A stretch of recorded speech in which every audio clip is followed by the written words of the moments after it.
Hi, good morning, and welcome to another episode of Think and Grow Rich MasterMind Live. Hi, my name is Ann McNeil, and I am the Master Wealth Builder, helping you to build a stronger and better life and business with this philosophy espoused by Napoleon Hill in this phenomenal book entitled Think and Grow Rich. Well, every single Saturday at 8 a.m. Eastern, we bring to you another episode walking through this book. And this month, we're focusing on the principle of the power of the mastermind, not just the mastermind, but the power of the mastermind. I just completed a book entitled The Mastermind by the Napoleon Hill Foundation.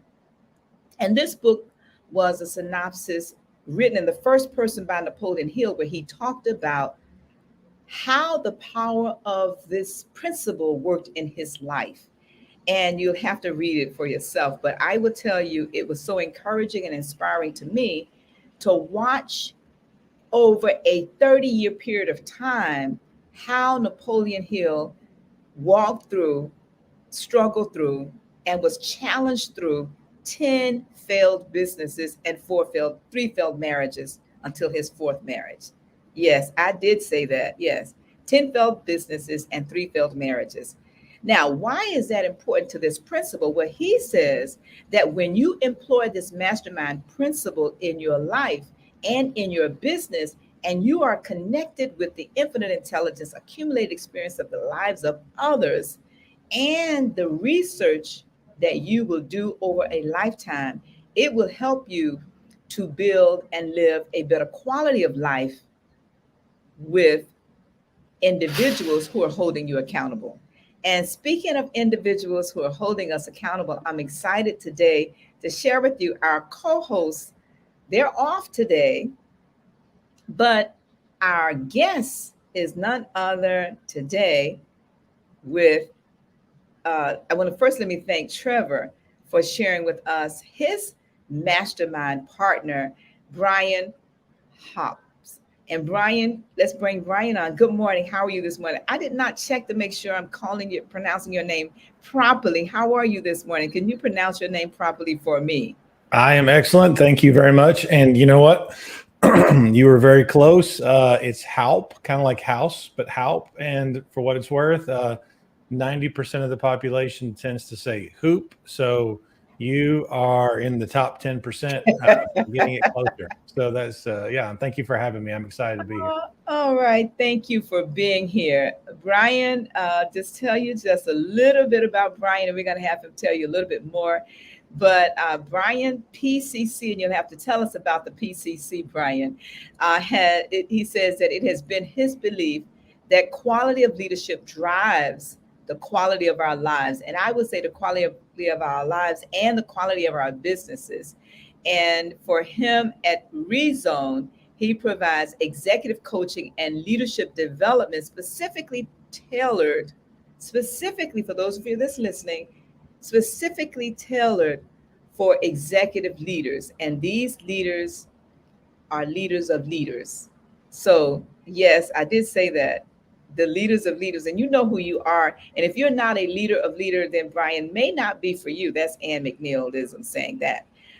Because as you mastermind, you will find that only iron sharpens iron. Iron cannot sharpen paper. And so Brian is in the business of sharpening iron, and he frequently works with experienced leaders who are taking on bigger roles and more responsibility to ensure that they thrive at that executive level. So peak performance, value of time, continuous growth, high quality of life.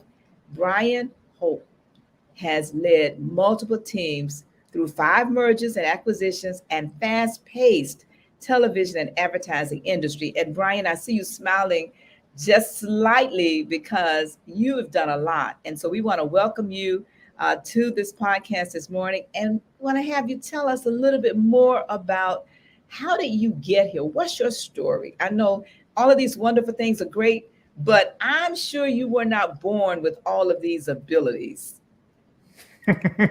Well, yeah, thank you for the introduction. And yeah, it's interesting. Now that I think about it, since you walked through so much of my bio, I got to figure out what parts to add and what parts to talk about. Yeah, I am an executive coach, and I've been an executive coach for about the last 10 years full time. Um, but before that, I was in the TV advertising business for about 20 years.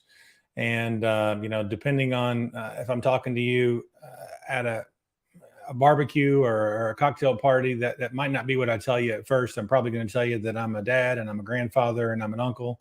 A big part of my life is the four boys that I have raised and continuing to raise, and then the grandkids as well. But yeah, I shifted from the TV advertising business where I dealt with a lot of change and chaos as a leader, and I decided to shift into the business of coaching, and ultimately found a sweet spot in the executive leadership coaching where it comes to executive leaders who have been successful in their previous leadership roles, but now they're at an executive level and they've got to figure out what parts of their leadership that they hang on to, what parts of leadership that they drop, and what parts of their approach that they need to learn that are brand new. And that comes to how they lead themselves and how they interact with others. A lot has to do with mindset and approach and mentality. Some things that are very relevant with Napoleon Hill and the Think and Grow Rich principles.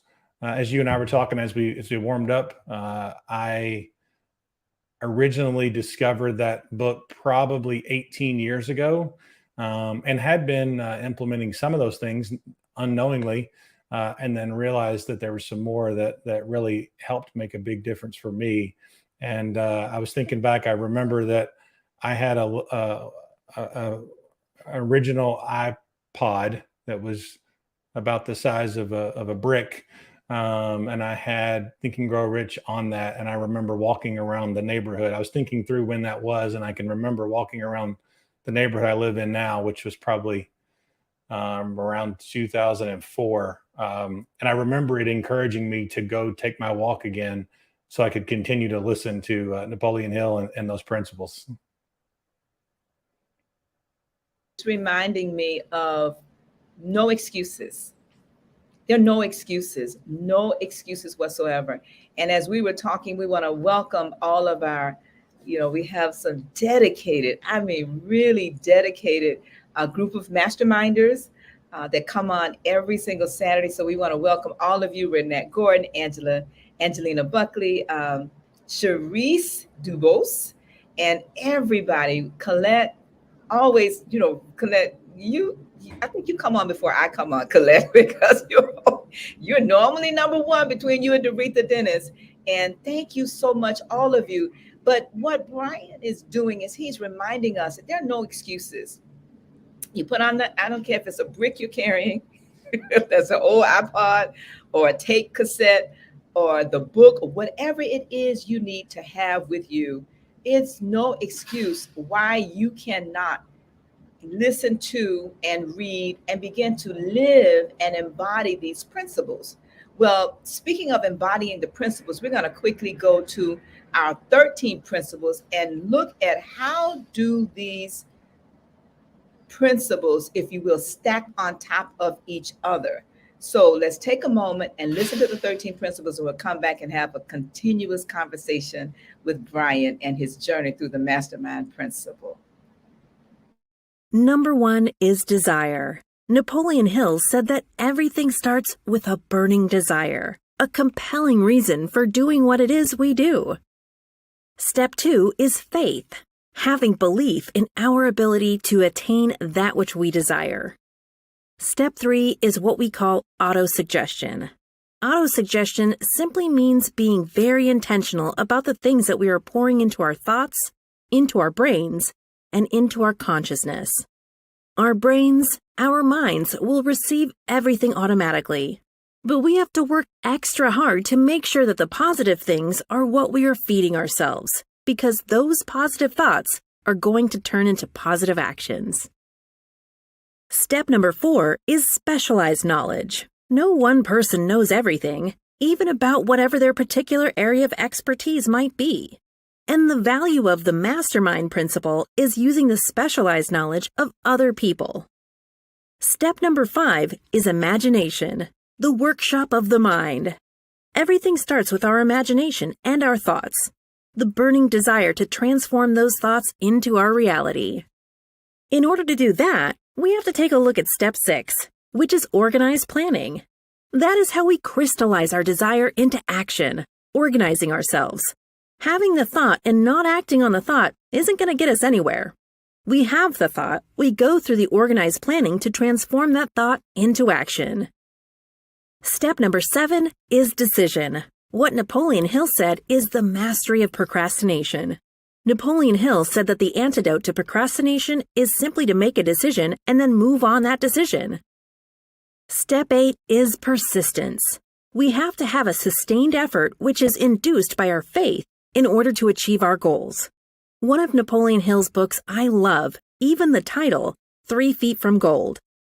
Those people who became rich during the gold rush in the wild, wild west days didn't do that because they were necessarily smarter or had better information than anyone else. It's because they stayed just a little bit longer. Sometimes people left when they were just literally 3 feet from gold. So hanging in there, being persistent, is step number 8. Step number 9, the power of the mastermind, the driving force. None of us can accomplish anything on our own. Everybody, I don't care who you are, from the most prominent person to the person who might be considered the lowest on the totem pole, everybody has someone who helped them get to where they are. And the power of the mastermind is being able to use those influences around us, use the thoughts, use the knowledge, use the exploration of other people to help us in achieving our goal. Step number 10, the mystery of sex transmutation. This title can be a little confusing, but essentially what the mystery of sex transmutation means is that we oftentimes in our society think of sex as being purely physical. It is absolutely physical, but what Napoleon Hill teaches us is that sex also has an emotional element, and that sex is the strongest of our desires. That if we can take our sexual energy, transform that into positive, creative influences, it can propel us to new heights. And so we spend quite a bit of time talking about the mystery of step 10, which is sex transmutation. Step number 11 is the subconscious mind, which Napoleon Hill tells us is the connecting leap between our human mind and the infinite intelligence, the source of all thought, the source of all creativity. Conscious mind, we spent some time talking about how we use that through the influence of autosuggestion and what we're feeding into our mind. Step number 12, which is the brain, the broadcasting and receiving station of thought. Final step number 13, the sixth sense, the door to the temple of wisdom. This is the final step through which infinite intelligence may and will communicate voluntarily without any effort from or demands by the individual. The principle is the apex of the philosophy. It can be assimilated, understood, and applied only by first mastering the other 12 principles. Wow. Wow. Can you imagine? Can you imagine being able to use within your mastermind group the wisdom, the knowledge, the understanding, the thoughts, the ideas of like-minded individuals who are willing to hold you accountable for your dreams and your goals? That is what this podcast is about. And so we want to thank you, Brian, again and again. Brian shares that he is, I want to call it an obsessive overachiever. What does that mean, Brian, as a part of being in your mastermind group? What does an obsessive overachiever means?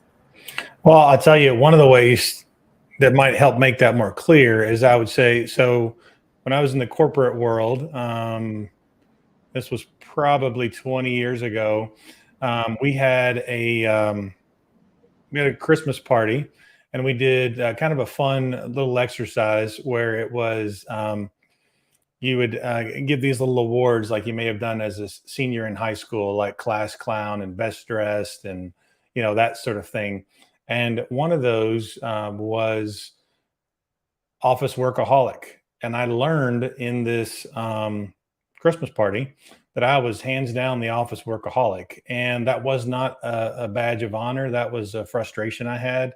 That was actually, I'll tell you when that was. That was 2008. And so I was in the advertising business, and the business had declined significantly.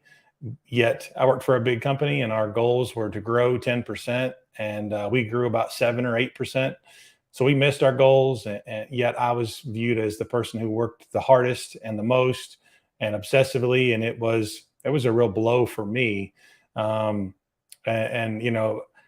reflecting on it later, and I wish I was in a mastermind group at that point. I was not. Reflecting on it later, most of my competition was down 25%.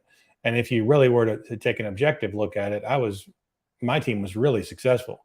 But for me, I was so obsessed with my goals as it related to my career. I was sideways a little bit, and it was interesting because a little bit earlier than that, a few years before that, my wife had gotten breast cancer for the second time. And there was a period of my life where when we went through that, I reset my focus. And once she got a clean bill of health, I fell back into my habits from before. And I was, as I say, embarrassingly recognized as the person who worked harder than any of the other 150 people in my organization in my local hub there. And that's not something that I'm necessarily proud of, but it's related to a lot of the folks I work with. And I think it also speaks to the fact that there needs to be a balance. So that's how I answer that, I guess.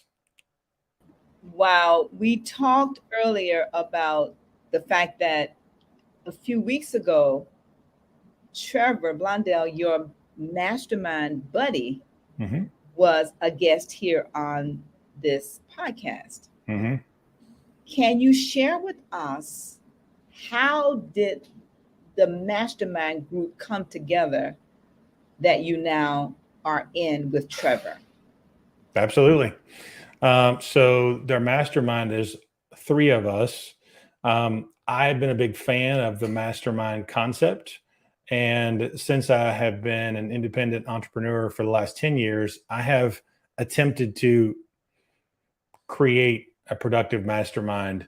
And I have failed repeatedly. And it's interesting, I kind of given up for a little while as it related to the people I was around.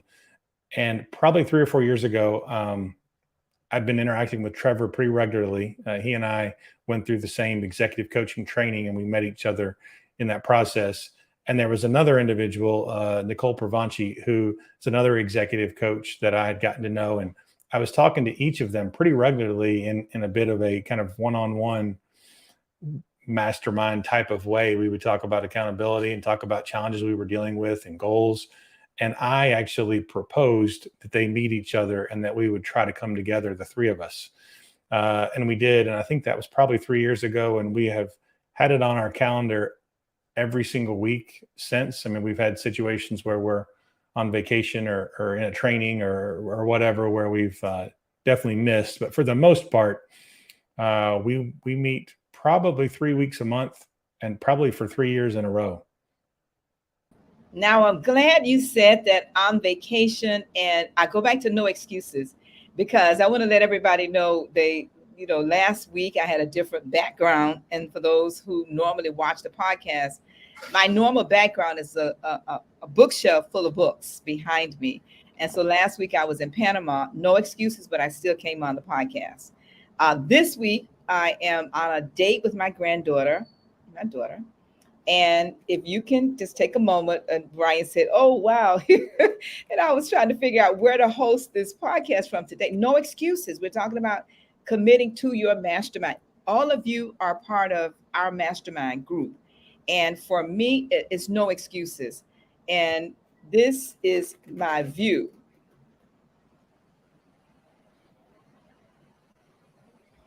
So no excuses, because I could easily say, like Brian says, when you commit to a mastermind, it's a commitment to the commitment.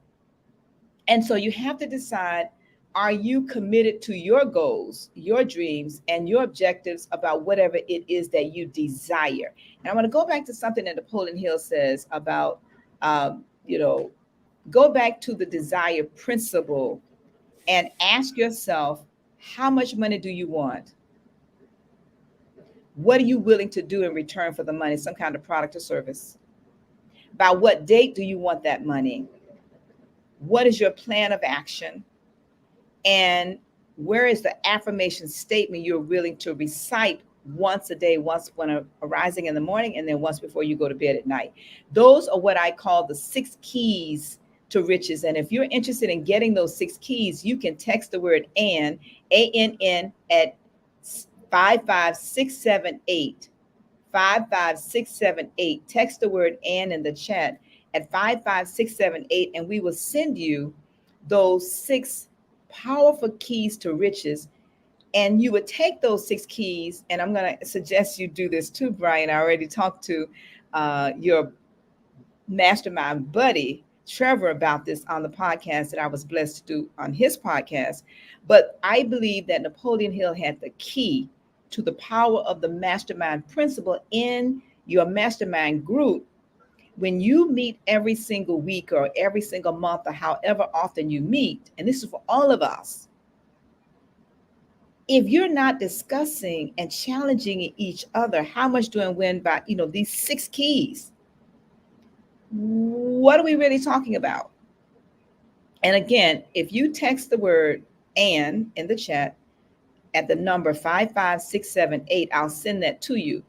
But I want to come back to you, Brian, and let's talk about within your mastermind group. Can you walk with us? What does that look like? Because this is the mastermind principle. And our desire as a part of the International Mastermind Association is to help individuals understand, what is this mastermind concept? So can you share with us first your aha moments from rereading the principle in the book? And then can you share with us, are you using any of these within your mastermind group when you meet? Yeah, sure. I think for me, one of the things that jumped out at me as I was rereading the chapter recently was a reference to Henry Ford, and how Henry Ford came from what felt like a pretty disparaging situation, with poverty and lack of the right knowledge and all that type of stuff. And then within a matter of, I think it said, 10 years, he was one of the richest men in America. And it talked about his connection to, I think it was Thomas Edison, and how, and it's interesting because when I think about Henry Ford, and I quote Henry Ford from time to time with his wisdom, and he's not necessarily known as, okay, he pulled out this great wisdom as he connected with other very wise people. And so that to me was a big aha. And as I think about, my mastermind, definitely there's a lot of accountability there. And I also think it's important to reference, this idea that within our group, and as I mentioned, my embarrassing workaholic situation in the past, to me, I was obsessive to the point of where it didn't align with my ultimate overall values. And learning about and dealing with the realities of the fragility of life with my wife's cancer. And then also I've raised a couple of nephews that their mother had a substance abuse problem, my wife's younger sister. And, dealing with some of the realities that are independent of my financial goals helped me figure out, okay, how do we balance these two things?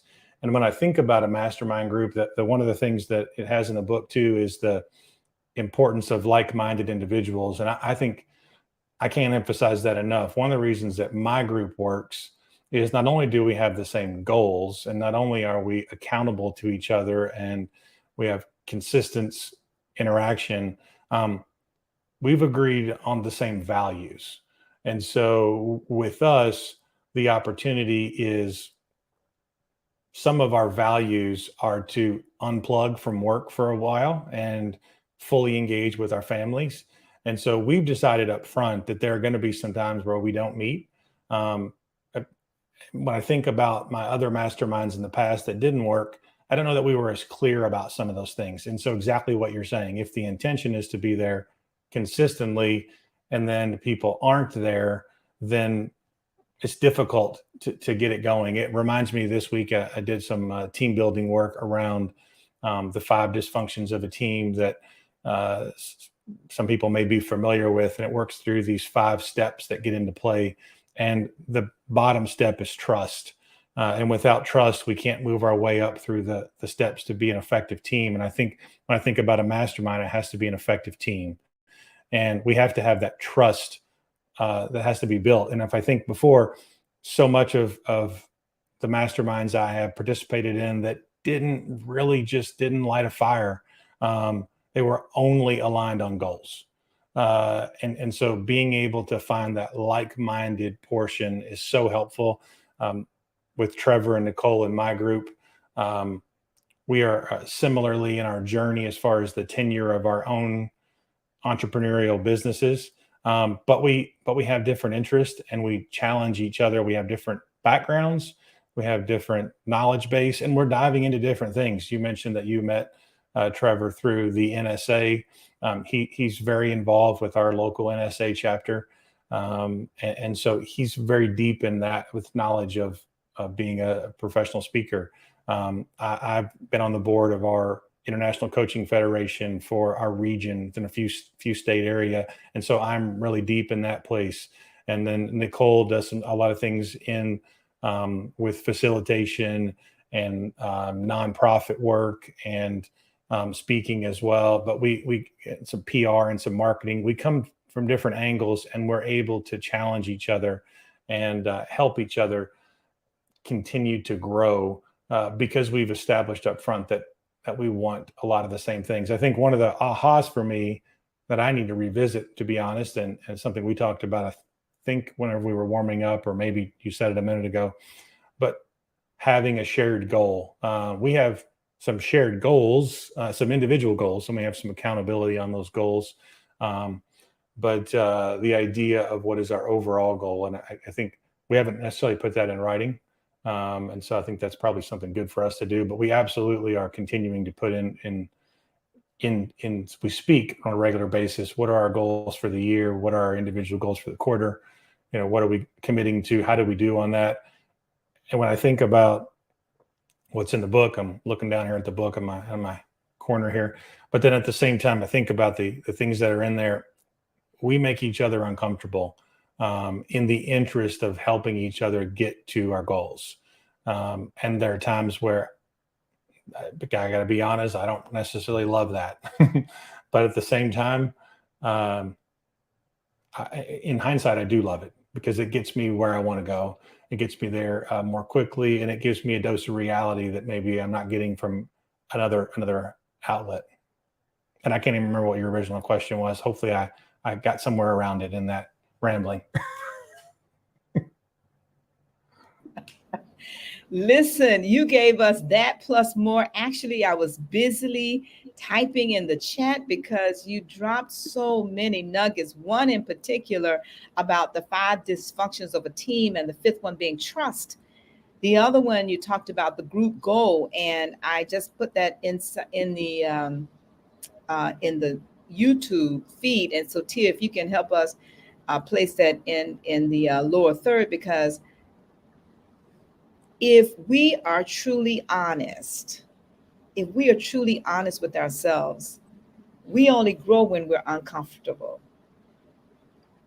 If you're surrounded with people who are always cheering you on and they're not really, I call it iron sharpening iron and pulling you up and challenging you.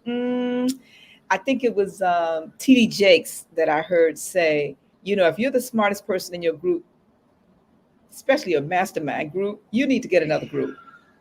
You need to get another group. And I want to thank Doretha Dennis and Sharon Jackson and Mariama Williams, Dr. Dr. Williams, Dr. Knighton, and Stephanie Ebanks. We're in a mastermind group together. We meet every Monday morning at 6 a.m. Yes, Eastern time. And it's iron sharpening iron, and it's not easy. Sharon Jackson was on with us last week, and like you just shared, and you said, I'm not really comfortable with this holding me so tightly accountable. But I can surmise that you are probably growing through it. What are your thoughts? No, I think it's a great point. As I mentioned, I ran a team building session on Wednesday, and one of the quotes I had up there on the screen as we got started was, "There's no growth in the comfort zone and no comfort in the growth zone." And the reality is, the other thing I reminded the group, and I remind myself of this, back when I was an obsessive overachiever, I will tell you, you couldn't find a person, I would argue, that would outwork me. And I was embracing new skills and that sort of thing. But to really be honest, I'm not sure how often I made myself uncomfortable. I worked super hard. I worked really, really, really hard.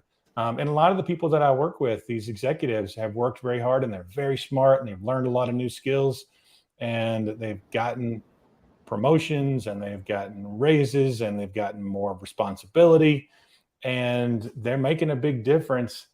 And at the same time, they got some opportunity to grow by getting more uncomfortable. And one of the things that I was telling them, we were using some basic DISC profile information for reference. And I was reminding them, look at the fear, the things that we fear in the different groups. And depending on sort of how you're wired, you might fear instability, or you might fear the disapproval of others, or you might fear being uncomfortable. What we need to do when we talk about being uncomfortable is we need to explore, are we putting ourselves out there? As Brene Brown, are we being vulnerable with the chance that we might get embarrassed? These are the things that we need to do to be able to stretch and grow and create a new mold of who we are in our capacity. Wow. You listen, Napoleon Hill shares with us, and you just reminded me, he said that, wow, that the mastermind principle is an economic feature, right? And when Andrew Carnegie called it to his attention, that it really began to change his life by making him look at areas of his life, by surrounding himself with other people. And that's what you're reminding me of. Like-minded, like-spirited individuals who are holding you accountable. And it's not easy. It's not easy. Actually, if you have a growth goal, and I just put what you said in the chat on the in the thread on the YouTube, when you said there's no growth in the comfort zone and there's no comfort in the growth zone, right? So when you think about your growth, I just was writing a note, because many of the items you discussed, I put in my book. The book is entitled How to Start and Run an Effective Mastermind Group. How to start, until we can put that up, how to start and run a successful mastermind group. And we'll put this ISBN number in the chat for those of you that's interested, because I believe that we can save years and many thousands of dollars for individuals who desire to be held accountable, like what you're saying, Brian, by utilizing the best practices of masterminding. And there are individuals who mastermind at all different levels and their profession in different ways. But when I started in 1979, 80, 81, there was nothing written to tell me how to. And one of the main things that we do in my book is we give you an agenda. We talk about the fact that it's one thing to start masterminding for the money, but as a part of your accountability to each other. And Brian, you talked about this, and I wrote the note. We mastermind at 10 different areas of our lives. I used to tell people when I first started my business back in the early 80s, MCO Construction, my first business, out of masterminding first, and then the business came. I was so driven, similar to what you're saying, Brian. I was so driven in the business of making money that I lost myself in my business. And I thought my name was MCO Construction. I thought my name and my identity and my self-worth and my self-confidence was in my business. And it was not until I continued to read this book and live in these principles that I began to come to the realization that Brian is shaking his head. We all have to come to through the struggles and the challenges of life to understand, wait, I have a life outside of this. So we mastermind, and it's in the book. Spiritually, what are your goals? Family, what are your goals? Financially, what are your goals? Health-wise, what are your goals? Educationally, what are your goals? In your personal development, where's that written plan? Where are your goals?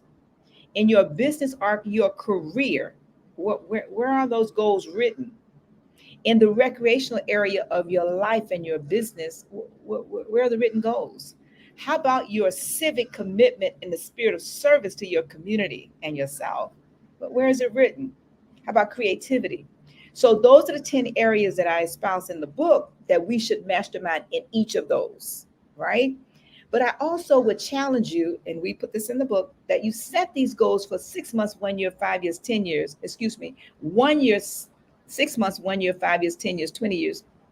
Right now I'm in the 40th plus year. And so when you each think about it, Brian, I want to bring you back and just talk about something you just mentioned. In the prepping for this podcast, we talked about the fact that what we do as a part of International Mastermind Association, you and your group, let's say you have buddies in the group, and the buddies connect with each other in between meetings. And then you come together as your group. Our desire in forming the International Mastermind Association is to create the accountability association for all these groups. So who's holding the group accountable? And so I'm pleased to hear you say that now you have a new goal, that your group should have a group goal. Yeah. So any thoughts about what you may want to consider as a group goal, where you can go back and talk to Trevor and the lady about in your group? What are some thoughts? Oh, I didn't know, you catching me off guard here. I didn't think about that, But let me share two while you're thinking. Yeah. As an example. So when I shared with Brian, and many of you may have heard Sharon Jackson on with us last week podcast. She is our group leader for the Palm Beach Life Planners, our mastermind group.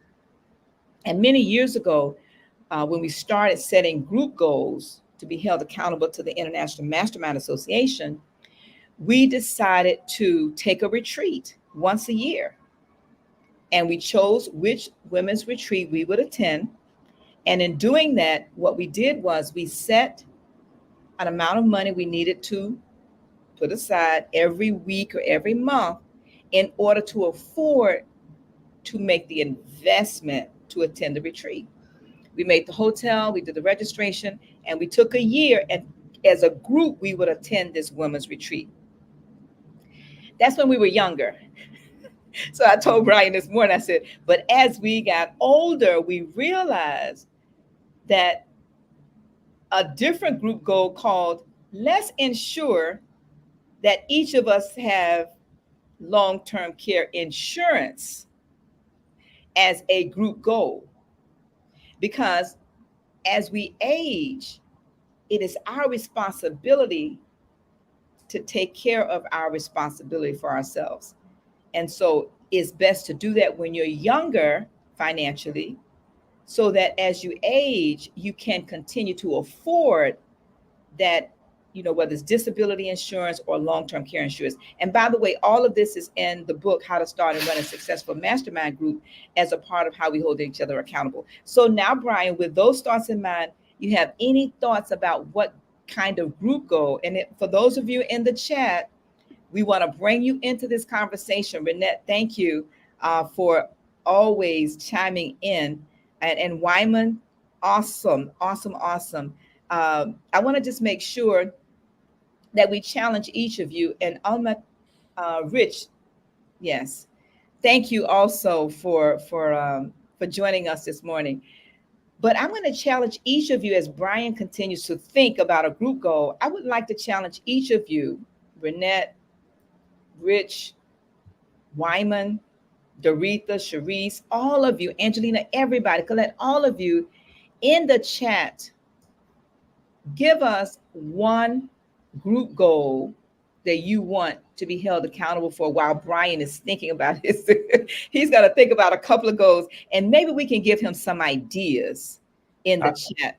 You know what? You gave me a great idea, just, and I promise this isn't a cop out. I think it's a great idea. This, our mastermind meets virtually, and we're often in different cities. Sometimes we're in different countries whenever we're meeting. And actually, I like the idea. We have never actually had an in-person extended period of time where we dive into just our long-term goals. We absolutely have. Let's talk about our annual goals. Let's talk about our quarterly goals, and then we bring those together. But the idea of setting aside several hours, maybe for a couple of days, and then actually diving deep into that, I think I'm going to take that to my group next week. I'm looking forward to talking about that. I like that. All right. Wow. Thank you so much for that. Well, let's hold him accountable. Yeah. So now we've had you on, we've had Trevor on. So if you would be so kind to work with us to get your third member on, and if any of you that's listening to us, if you would like to be a part of our podcast, talking about your mastermind group in 2020 and 2021, our co-hosts, we set a goal because we are also a mastermind, and we mastermind every week. We also mastermind with all of you, and we set a goal to turn this podcast into mastermind groups focus, where each month we would bring a mastermind member or mastermind group to the podcast and say in January, February, we talk about the first principle, which is desire. The next month we talk about faith. And our desire is to talk with that mastermind group or individual about how does this principle play out or impact your mastermind group.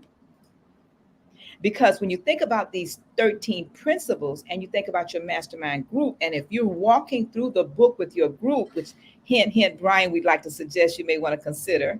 And again, it doesn't have to be the entire book. You may say, you know what, let's just take the organized planning chapter and let's live in that chapter for the entire year. Or let's take the faith chapter or the faith principle and let's live in that principle for 6 months. But the point is that we find that the glue to masterminding, the glue we find is the Think and Grow Rich principle book. And using these principles, so for me, like I said, since 1979, 5 businesses, also in my companies, this book is required reading. And when you fill out the application, Brian, it is grounds for termination if you don't read. Yes. I was glancing through the comments there. A little bit off topic, but I want to make sure I say this, that quote of there's no growth in the comfort zone, no comfort in the growth zone. I did not make that up. I'm not sure who did. So I just want to make sure if you go to share that, someone said they were going to give me credit for that. I don't deserve credit for that. So I'm not sure where it came from. I just want to make sure I throw that out there. No, well, they can Google it. Yeah, absolutely. Yeah, they can Google it, and we can say unknown, but we heard it from you first. All right. So we're aware of that, and that is not a problem whatsoever. We're going to prepare to talk about our annual accountability meeting as we begin to wrap up. And I cannot say enough. Let me go back to Rich. You mentioned that you'd like to get the 6 in the notes. You mentioned you'd like to get the 6 keys to riches. So if you go to your phone, Rich, and you go to your messages and your texts in your phone or whatever device, and you text the number 55678 in the text, and then in the chat, if you put ANN, we will quickly send you the 6 keys. So I just noticed in the chat you said you would like to get a copy of those. And I would like to mention this quote, this comment by Wyman. He says, in-person gathering serves as an accelerant for the synergy. Oh, it just moved. It serves as an excellent accelerant for the synergy a mastermind generates for its participants. So thank you so much for that, Wyman. So very true. So very true. So very, very true. Now, before we go too far, anything you would like to share, Brian, that we may not have covered? Oh, excuse me. Let's go back to the January event. January 6th and 7th, 2023, in Boca Raton, Florida, is our annual accountability meeting. This is not a conference. Let me say it again. It is not a conference. It is a meeting for your life. And as Brian and I were sharing before this podcast started, I was saying with him, Brian, just imagine having a place where you can go and you must bring your life in writing. Yes. Once you register at www.internationalmasterminders with an S.com, and Tia, if we can put the link also on the JPEG, then that way people who are watching this in the future can go directly to the website to register. But if you go again to internationalmasterminders.com, you can register for our annual meeting for your life, and the investment is pennies on the dollar in the return that you get back. And we want to thank Wyman. He has brought his family from the first time he came, even during those tough years. So thank you, Wyman. So many of you that have come. Angelina Buckley, I know this is her first year coming, and you can put in a comment chat, Angelina, any thoughts to encourage other people or why it's important to come. But imagine bringing your family, Brian, your children and your grandchildren. Imagine bringing, right now I am 3 generations in bringing my family, my children, and now my grandchildren to this meeting. So how can you just imagine, Brian, your grandchildren who read this book? What will their lives be like 10, 20, 30 years from now? That's your Social Security, by the way. Yeah, there you go. Listen, I'm laughing, but I'm reminded of the commercial on TV where the guy is, he has like a 5 or 6 year old child, and he's throwing the tennis ball, and underneath it says, "This is my retirement plan." But listen, are there any thoughts, any comments you'd like to share? Anything we did not cover as a part of how you mastermind, or any best practices you'd like to share with our listeners? I think I may have said it, but I was just looking. I scribbled a note or two before we got started, and I wanted to make sure that I emphasize, based on my experiences with masterminds, when I think about the differences in the ones that the one I have right now that is flourishing, has flourished for 3 years and continues to flourish, and those that kind of went in fits and starts, I think that the biggest difference is an alignment of values. And I would encourage people to put the work in to talk through what the values are, what your values are, what the values are of the others that you're getting in the group with. Like for me on my website, if you go to my name, brianhoupe.com, and you go to my about section, you can see that I have published my values for the world to see as it relates to my business. Some of those involve some things in my personal life, but going through an exercise of establishing what you do value helps to guide how the mastermind will hold each other accountable moving forward.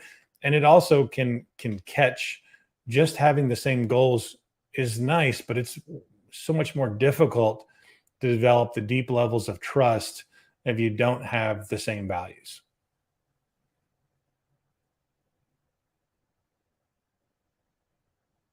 I think you're on mute, Ann.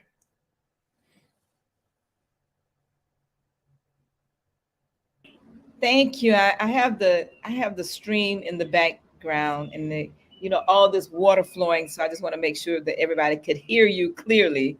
That is powerful because going back to the point that Napoleon Hill talks about, he said, your mastermind group individuals must be of like mind and like spirited. Now, this is a test, Brian, that Napoleon Hill shares. And when you think about it, you are right in alignment with it. This is what he says. He says, that your best mastermind partner actually is your spouse. That's first. Okay. Now, with that aside, to really have an effective mastermind group, you should start with one person. And the two of you must be in total agreement of like minds and like spirited about the third person. Yeah. And I don't know if I told you if we talked about this one-on-one or if this was in the group setting, but I had a relationship with each of these individuals one-on-one that had been going for a few weeks. And I was like, wow, like we're so in sync, both sides. I want to put them together and see if they would be in sync with each other. And yeah, that's exactly how that worked. And talking about spouses, I mean, I was fortunate that my wife, we were both had previous marriages that didn't work out, and we were friends, single parents, and we were friends before we were, a couple, and ultimately, a married couple. And so it's this sort of alignment. I talk about alignment a lot, and it is so important for people to be mindful of alignment. It's crazy. Well, I'm going to leave crazy for another show. It's powerful. It's empowering. And the reason I said that very quickly is because there's power in the spoken word. Great reminder. Thank you very much. Council, clear that crazy. And we're going to bring Brian back on. Another phenomenal book to read, if any of you love to read, is the unconscious is called Unconscious Language. Unconscious language. If somebody can put that in the chat. Wyman, I don't know if we talked about this a long time ago as a part of our Black NSA Mastermind, Unconscious Language. But anyway, you want to read a very powerful book about your inner voice, Unconscious Language. I don't remember the author, and somebody can Google it, but that is powerful, Brian, your wife, and then bringing together your mastermind group. And I bet it would be very interesting to know if you've thought about bringing on a fourth person. We have, and we've decided against it. That's my point. Yes. Did everybody hear that?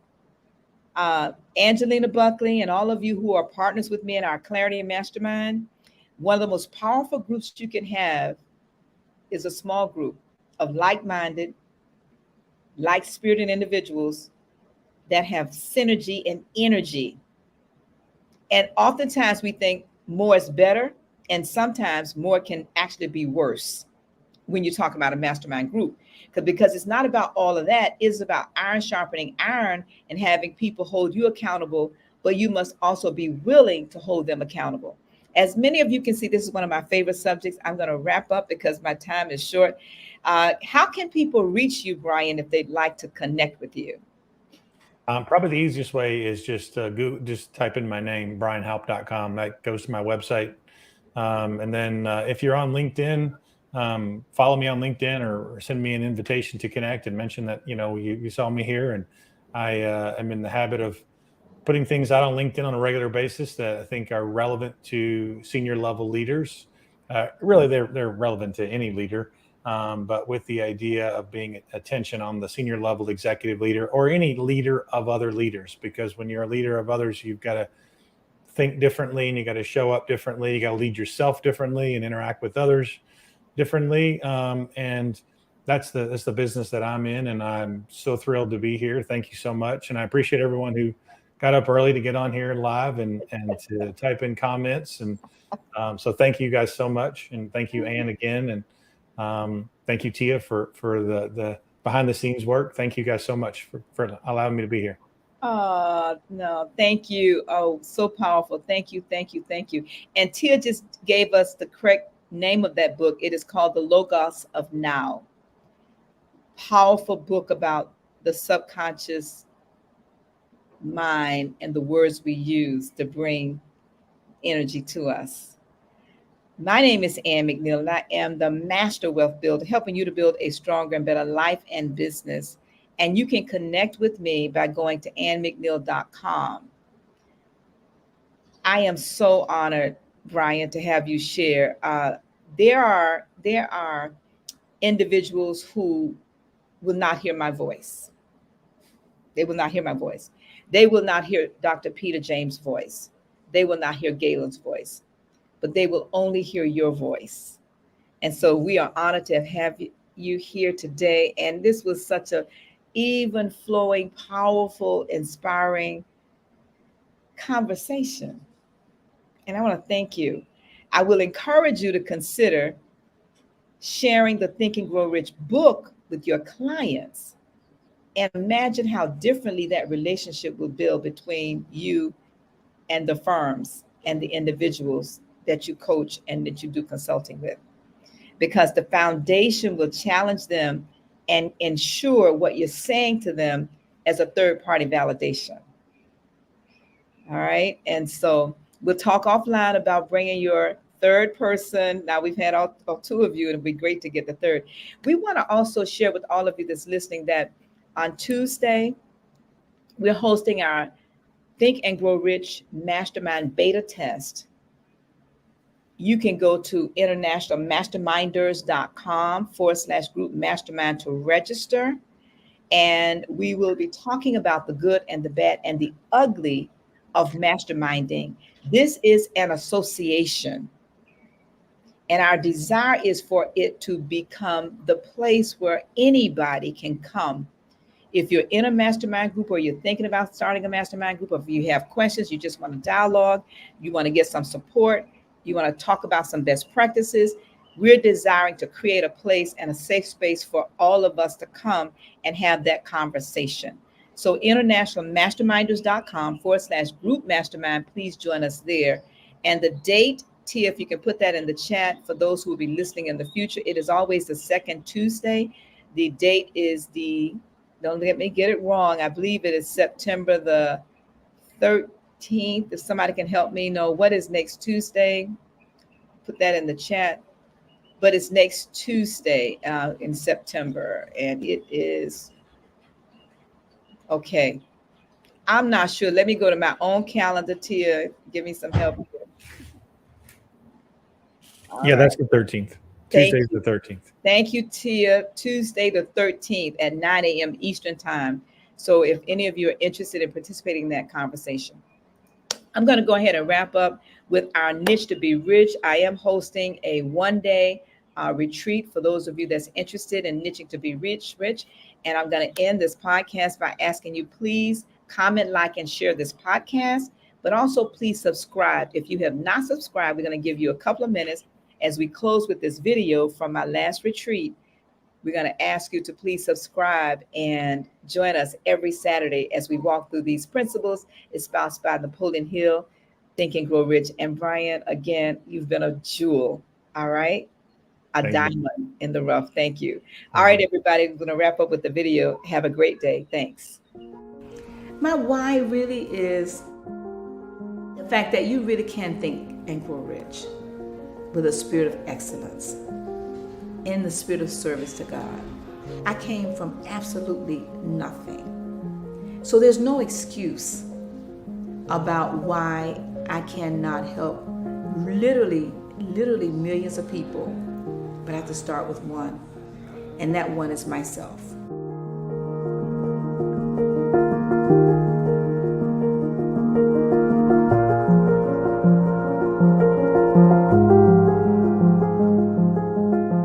Miss Ann, such a gift. The way that you have curated this space for people to be safe, to be seen, to be heard, to be validated, to be encouraged, to be lifted up in a way that allows them to see beyond what they may have ever even dreamt to be possible, is special. It's a blessing, it's a gift, and it's transformative.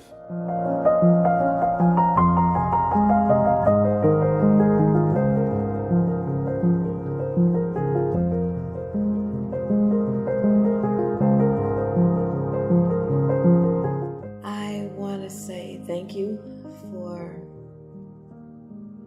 opening my eyes to what it is I need to do, how to do what I need to do, and sharing your life experiences so that I don't make the mistakes.